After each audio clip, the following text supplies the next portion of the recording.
Eto, from one team drama to another. Lipat naman tayo sa Ferrari.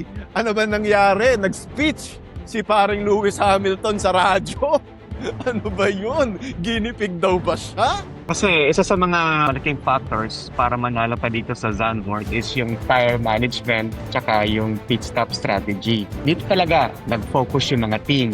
Ang bilis mag-fall off the cliff ng mga soft and medium tires. Pero mas mabilis yung hard tires. Mas nakaka-maintain ng pace. Matagal siyang mag-fall off the cliff given na nga sa dirty air yung mga kotse. So wala naman masyadong straight eh. Dito sa Zandvoort, nung nagpalit si Lewis Hamilton ng kanyang hard tires, talagang nakahabol siya. Ang bilis niyang mahabol si Charles Leclerc. Na nung naabutan nga niya, si Charles, sinabi niya sa radyo na parang, hey, I'm faster than Charles. Sayang yung gulong ko. Dapat niya akong paunahin for me to maximize the efficiency of my tires. Pero si Charles Leclerc, ayaw. Hindi sinunod yung team order na mag-pit. Kinwestiyon niya, di ba? Ay, Why box daw? Ano? Bakit ako sabi niya? Kumbaga, yung Mercedes, ang team orders, medyo swabe eh. Itong Ferrari, yung team orders, baligtaran eh. it doesn't make sense. Ano team orders, di ba? Di ba? No? Kung sino yung dapat sumunod sa team orders, hindi sumunod. Yung dapat na hindi sumunod sa team orders, sumunod. 2 laps ata, di ba? Nag-stay out pa ng 2 laps si Oo. Charles.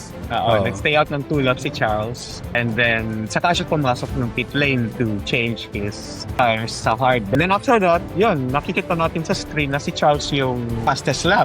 Diba? After niya magpalit ng hard tires. Talagang dito mo makikita yung delta ng speed mo kapag bago yung gulong mo. Mas mabilis. At least 2 seconds per lap. So, yung team orders na yun, yung medyo kapalpakan ng Ferrari yun, did it cost Lewis Hamilton the podium sana?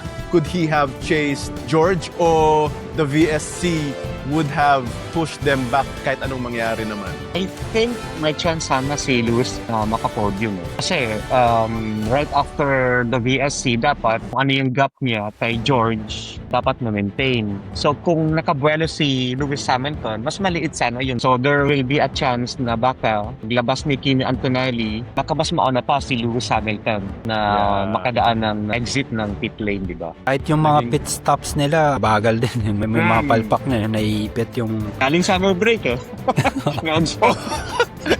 Naantok-antok pa. Totoo, may 4.1 seconds ata si Leclerc eh. Di ba? Di lang naman Ferrari, pati yung Oo, halos lahat, McLaren, halos lahat. Pero yun nga, doon mo makikita na any second, 1 to 2 seconds na madagdag is like ang laking factor sa kanila eh. May hangover pa sa batasyon yung mga pit crew. Paano na ako magtornilyo? Saan nga ba? Saan nga ba ang tornilyo dito? Ay, nako, nag-clown around na naman. Yung paboritong meme ni Paring Taxi. Naging clowns na naman ang Ferrari pit wall. Ay nako, Ferrari. Ang hirap nyo ipagtanggol. Exactly. Buti na lang mahal na mahal kayo ng mga tifosi.